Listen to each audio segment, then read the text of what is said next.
જૂનાગઢમાં પ્રાકૃતિક કૃષિ પ્રદર્શન તથા પરિસંવાદ યોજાયો હતો। કૃષિ કૌશલ્ય વિકાસ તાલીમ કાર્યક્રમ તથા ગુજરાત પ્રાકૃતિક કૃષિ બોર્ડના સંયુક્ત ઉપક્રમે આયોજિત આ કાર્યક્રમમાં પ્રાકૃતિક વસ્તુઓના સ્ટોલ્સ રાખવામાં આવ્યા હતા।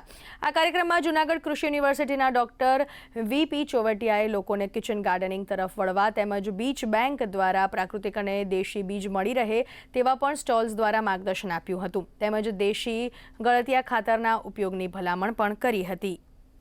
શિબિરમાં ખૂબ જ બહોળી સંખ્યામાં ખેડૂત ભાઈઓ અને બહેનો ભાગ લઈ રહ્યા છે। ખાસ કરીને આપણા રાજ્યના માનનીય ગવર્નર સાહેબ આચાર્ય દેવવ્રતજી જે એક મુહિમ ચલાવી રહ્યા છે કે રાજ્યની અંદર પ્રાકૃતિક કૃષિનો વધુમાં વધુ બહોળો પ્રચાર પ્રસાર થાય અને ખેડૂતોને અપનાવતા થાય, કારણ કે જમીનની તંદુરસ્તી દિવસે દિવસે બગડી રહી છે।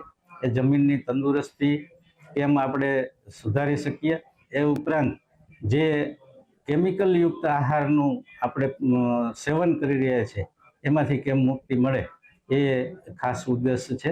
હું છેલ્લા 2009થી રાસાયણિક ખેતી છોડી અને પ્રાકૃતિક કૃષિ તરફ વળેલો છું અને પ્રાકૃતિક કૃષિની અંદર અમે ઘણા બધા છે ફાયદા જોયા। પહેલો ફાયદો એ જોયો કે અમારી જમીન જે બંજર બની જતી હતી એમાં ફળદ્રુપતા આવી અને ઉત્પાદન છે ભલે આમ થોડુંક રાસાયણિક છોડ્યું એટલે ઘટવા લાગ્યું, પરંતુ એની સામે બીજો બેનિફિટ મળ્યો કે અમારું ઉત્પાદન છે એટલું રસકસવાળું, ગુણવત્તાવાળું અને સુગંધી બન્યું કે જેને કારણે અમે બજારમાં અમારા મોઢાના માગેલા ભાવે છે અમારો માલ છે એ વેચાય છે।